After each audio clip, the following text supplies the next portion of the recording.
Welcome once again to Talking Point. I'm Mayor Mike, and my guest today is Dawn Cherek from Big Brothers Big Sisters. Welcome, Dawn. Thank you, Mike. Thanks for inviting me. It's great to be here. So what I wanted to talk about today is Big Brothers Big Sisters, the organization, the events, the things you do. So start out by giving us a background. Sure. What is Big Brothers Big Sisters? Well, Big Brothers Big Sisters, our focus is really on providing mentors for youth throughout Portage County. So our goal is to provide those youth throughout our area with positive one-to-one mentoring relationships. It's really about giving the kids that we work with an extra friend, an extra role model in their life. What are your typical clients? So we work with kids between the ages of 6 all the way up through 18. Okay. So oftentimes a child comes to us through their parent or a teacher or someone in the community who knows a child could just benefit by having that extra friend and role model. A lot of our kids, it's as simple as they just need someone to help them boost their self-esteem, maybe someone to help them with schoolwork, maybe someone that doesn't have a mom or dad at home that they can just hang out with and just get those extra experiences and that positive role model in their life. So most of the kids we work with, typically they come on board between the ages of 6 and 12, but we do work with youth up to the age of 18 as well. Okay. So if someone out there watching or listening has a child or is a child maybe that would be interested in participating in Big Brothers Big Sisters, how would they go about signing up? Sure. So oftentimes parents will call us, so they can contact us through calling us or going to our website as well. Okay, what's the phone number and website? The phone number is 715-341-0661. Our website is bigimpact.org. Okay. And they can sign up through there, or if oftentimes all the schools and teachers are very well of the program, so sometimes parents will just talk to their teachers about it and they'll make a referral. But to get a child involved, it's very simple. We just talk to the parent and explain the program to them, answer any questions that they might have initially. We have them fill out a very brief application, which just helps us to get to know a little bit more about the family and the child. Okay. We then sit down with the parent and meet with them for about an hour and get to know them and find out why they would like a big brother or big sister for their child. And then we always enjoy doing a child interview. So we sit down with the kids for about 20 minutes and ask them, what they like to do and why they want a big brother or big sister and what they would like to do with their big brother or big sister. Oh, that's great. Actually having them participate in the process, Absolutely. I think is a real big help right off the bat. Right. All the kids in our program are here because they want to. No one is telling them that they have to have a big brother or big sister. They're here because they want to, and that's really important. So we want to respect the parents' wishes and their preferences. But we want to make sure that when we meet with those kids, we're able to get a match up with someone that they're going to enjoy spending time with as well. Sure. Well, okay, so let's talk about the other side of the coin. If I have a little extra time and I want to help out and be a volunteer to be called a big, I guess is what they're called, Yep. right?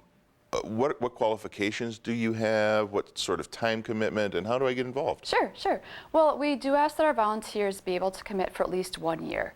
It's really important for that commitment. We certainly don't want to match up a Stability. child, right, if we match them up with a volunteer who can only give 6 months, they're building that friendship, they're building that bond, and then it's broken quickly. So that's really difficult for the kids. So we do ask for a year commitment. We work with volunteers ages 16 and up. So we have 2 different programs. We have our community-based program, and that's where we match a volunteer with a child from the area, and they go and do just regular activities together, go to the park, go fishing, bake cookies, doing activities that the volunteer and child enjoy doing together. For that program, our volunteers need to be at least age 18. They do have a little bit more responsibility. They're typically picking up the child, providing transportation, and taking them back home. For our site-based program, we work with several area elementary schools, and our site-based program is where the mentor actually goes into an area elementary school and mentors their little, either during lunch or after school. So that program, we've had some high school students, a lot of university students enjoy that program because it's a little bit more of a structured set time every week. They may go and meet with their little brother or their little sister every Tuesday at lunch or every Wednesday after school, playing games, hanging out with them. Nice. But for both programs, we ask the volunteers to complete an application. Okay. We also do an interview with them. We have them come into our office and get to know a little bit about their family background, get to know, why they're interested in being a big, what type of child that they're most comfortable being matched with. We contact a few references, do background checks, and then if they're accepted, what we do is we take a look at who are the kids on our waiting list and who would be the best match for that volunteer, and then take a look and do the best job we can to match them up successfully. Nice. So what sorts of events, if I were a big, for example, what sorts of events or activities could I do? What can I do with my little? You know, we really encourage our matches to just do everyday activities. We don't want our volunteers to feel the expectation that they have to entertain their little brother or little sister. It's not about going to the movies or taking them bowling or doing all these really extravagant activities all the time. It's really about incorporating them into hobbies that you already enjoy doing. So recently we had a big brother who has a passion for fishing and doesn't have anyone to spend time with. So we were able to match him up with a little brother who didn't have anyone in his life who was able or willing to take him fishing. So it was a perfect match. We had this big brother who was recently retired who had a want to take a child and teach him fishing, and this little brother who's been craving that. Wow. So it's really just about those daily activities, baking cookies, tossing a football around, whatever it is that they enjoy doing. That's great. And I've got some experience dealing with younger people. I'm involved in a couple of area clubs, and one of the clubs that I'm involved in, Prime Water Anglers, does a kids fishing program every year, early June, where we take a Tuesday evening and we do classroom sessions. So we teach them how to tie knots, how to cast, fish identification, boating safety, things like that. And then we've got a great group of volunteers on Wednesday where we take them out on the river with adults, and so they can use the skills they've learned. And I tell people every single time, it's probably one of the most rewarding things I've ever done. It really puts things back into perspective when the kids are out there. Sometimes they just want to ride around the boat. Sometimes they've never been fishing before. Every fish they pull in is they're just bursting with excitement. It's really cool. It's really neat. We had a little sister who was so excited when she was talking to our staff member who has regular contact with them. She was so excited because she got to go to the grocery store and pick out what her and her big sister were going to make for supper. And it's something that she's never had the opportunity to do. So it's really those little activities, those daily things that as adults we probably take for granted that the kids really enjoy doing. Oh, and it was such a big moment for her. So really, you don't need to do anything necessarily special. No. With your little. Just go about doing your normal activities. Sometimes just having someone to do something with is pretty rewarding Absolutely, absolutely. And at times, we have matches where the big will set up a little bit of an incentive for their little. So if they do well in school, they'll do a special treat and go bowling or take them out to dinner somewhere. Sure. Well, yeah, there's no limit to the activities that they can do. So, I've known about the program for a lot of years, and I always hear about waiting lists. Yes. Talk to me about that. Sure. Well, right now there's about 60 kids who are waiting on our waiting list. On average, the boys wait far longer than girls. We always have a huge significant need for big brothers. Little brothers, it's not uncommon for them to wait over a year to get matched up with a big brother, sometimes even longer. That's too bad. Yeah, females tend to volunteer a little bit more than the guys do, so we're always looking for those big brothers and the guys that maybe have a few hours of time. It really is not that big of a commitment. We ask our volunteers to get together a few times a month. It could be once a week, 2-3 times a month. Just give an hour or two every week with the little. Yeah, and university students are coming back. That's a great opportunity to interact with people in the community, get to know some of the littles and their families. Boy, I would hope that we've got a fair amount of male listeners who have a little extra time on their hands, and they wouldn't mind helping out and really enriching the life of some young person. Absolutely, we sure hope so. It's really rewarding. I was a big sister myself for 10 years to a little sister, and that's how I actually got involved with Big Brothers Big Sisters, and it was the most rewarding experience. Now she's an adult and doing well, and I still have contact with her on a regular basis, so it's really neat. Making lifelong friends. Yeah, it is, and that's what we're about. We're about changing the child's life for the better forever. It's not just about that time that big and little are matched. We encourage lifelong friendships throughout. Well, I often hear that one person probably can't make much of a difference, but in this case, it seems that one person is all the difference. Yeah. So if someone has time, I would encourage you to, sign up, stop out at the office, give them a call, or check out bigimpact.org. Sign up, at least find out more about it, and maybe you could help someone out. So, funding. This has to cost a few bucks to administer and run this program. Where does your funding come from? So we are very fortunate to be one of United Way's partner agencies. So we do receive some funding from United Way, but a large portion of our funding comes from our fundraisers. Okay. So we have we do. One of my favorites. It sure is a good time. We have Taste of the Town, which is Saturday, August 13th, and that's held at Piffner Park. Okay. And that event, it's a great time. We have over 25 vendors that provide just amazing food, and we have beer and wine tasting provided by Point Brewery and the Bottle Stop. And individuals, they can purchase tickets in advance for $40, Okay. and it includes all you can imagine eating. Yeah. You know, we have so many food vendors and so many different varieties. So the participants come enjoy the evening. We have live music, silent auction, champagne raffle, entertainment.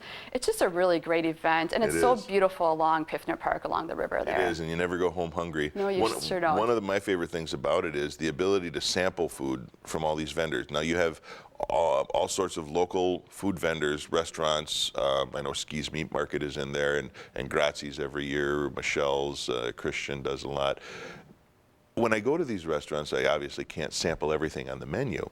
So for me, I like to go there and just to see, try the little samples of all the offerings that they have, so I have a better understanding of, you know, what their restaurant or business is about. You know, sometimes I go back 2 or 3 times. You're not the only one, I can tell you that. And there's more to it than that. I mean, there's socializing. You get to talk to people. You've got events going on during the event, so events within the event. So anyone that's interested in coming out to Taste of the Town, which is under a tent in Piffner Park, Yes. Where would they be able to get tickets? So they can go to our website, bigimpact.org, and order tickets, or they can stop by our office. We also have tickets for sale at Ski's and Lier's Jewelers. Okay. And your office is where? Our office is located inside the Stevens Point YMCA. Oh, okay. And that's right on Franklin and Division Yep, Street. right on, yep. So, okay, and the phone number again, if they... 715-341-0661. Another event that is, you know, a fundraiser for Big Brothers Big Sisters, and one that I first participated in last year, was the Bowl for Kids' Sake. A lot of my friends had participated for years, and I signed up as a donor on their sheets. But last year was the first year that I actually participated, and I was an MC for a section, and we had a lot of fun. Every year you have a different theme, right? We do. Tell me about the Bowl for Kids' Sake. Well, this last year you were a great pirate at our Bowl for Kids' Sake. So we haven't decided what the 2017 theme is, but the event is always the last weekend in February at Skips. And it's just a great time for families, friends, coworkers to get together, form a bowling team, raise a few pledges, and come out and have a good time. So the theme should be revealed by September, what it will be for this year. But yeah, every year, and we ask for the bowlers to participate. So we get their feedback, and every year ask them what suggestions they have for the theme for the following year. So we've done 80s, we've done a rock and roll theme, superheroes, and last year was our pirate theme. Okay. Yes. No, you know, and it's funny because, like I said, I've donated, but I've never actually participated because I don't bowl. But I can tell you that after being there last year, you don't need to bowl. No. You can throw the ball down the lane if you'd like, and nobody's going to criticize you if you do poorly, because I did. But you just showing up and socializing. There's prizes. There's events again within events, and it's really just a fun time. Come out and see the costumes, if nothing else. Absolutely. The majority of participants bowl once a year at Bowl for Kids' Sake. Is that what it is? There's very few people who bowl on a regular basis. And it's a great way, too. We always invite our matches there. So it's a great way for the participants, the bowlers, to kind of see or maybe meet some of the matches and see some of the kids react with or interact with their big and see, hey, this is making a difference for them. Yeah, nice.